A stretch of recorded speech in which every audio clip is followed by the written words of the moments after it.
Joining me live is Peter Mathews, Cypress College Professor of Political Science. Thank you very much and good afternoon to you. What did you make of the speech from Biden?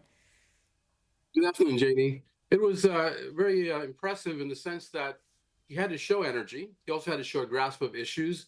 And he also had to use humor and to be able to be quick on his feet with Republicans at times heckling him. And he did all of those three things and probably more. Now, here's the thing. He went all the way from economic issues to social issues. He had a whole slew of issues that he talked about that he would like to bring in or that he already has brought in. More jobs, lower inflation rates, all the way to IVF, guaranteeing IVF for women and for family planning, pro-choice on abortion, all kinds of things that he actually said, look, I've done these things or I will be doing even more. And that really impressed many people, including Democrats, especially Democrats, but also the independents seem to have come aboard on his side, most of them, the independent voters, which is very important. And what's the mood like where you are? What are people saying? Well, it's the people who didn't want him to win, don't want him to win, and the hardcore Trump supporters, they're not impressed at all by Biden. They find some other way to say that he's not quite up to par. But most people, I think, especially the Democrats and independents, are quite impressed. People were surprised that he had that kind of energy. He had to project energy. His age has been a big, as you mentioned, his age has been a big factor because he's 81 years old, and he's amazing for that age to be able to do what he did. But he has to, in the campaign, show he can also go out there and campaign and be with people in public and hold press conferences and answer questions. But overall, he's pointing out to his record in which the economy has gotten better, but people haven't felt it individually. Many people haven't yet. They hopefully will, or they'll be able to say, look, let's give him a chance. Also, there's one other thing. He wants to let the voters know there's a very great danger from his opponent.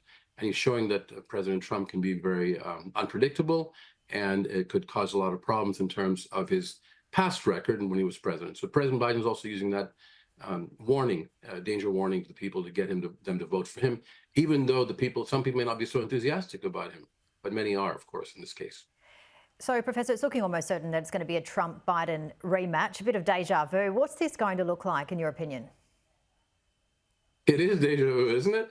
But it's going to look like different than 2020 because this time you're looking at probably the most consequential election, and I think many people feel it.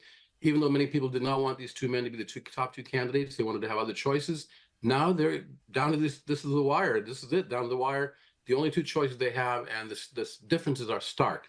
The paths these men will charter in different directions for the United States is very different from each other, and it'll make people feel my voice is going to count.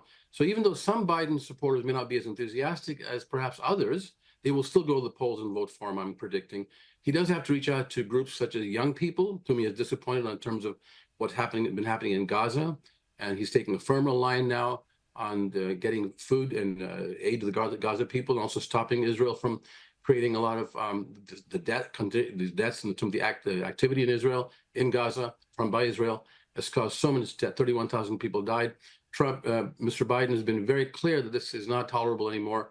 And he's telling people that he's going to go ahead and get a ceasefire going. He's got a plan for it, and hopefully he'll get that done. The young people will come; some of them will come back to vote for him on that.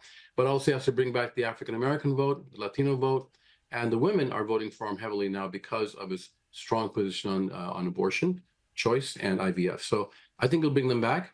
President Trump has a very hardcore, loyal base of support. He's got millions of people supporting him too. It should be very close. The polling today showed it's exactly tied at 45% each, and 10% are still undecided. But that'll come down to the wire. They'll all make up their minds eventually at the end.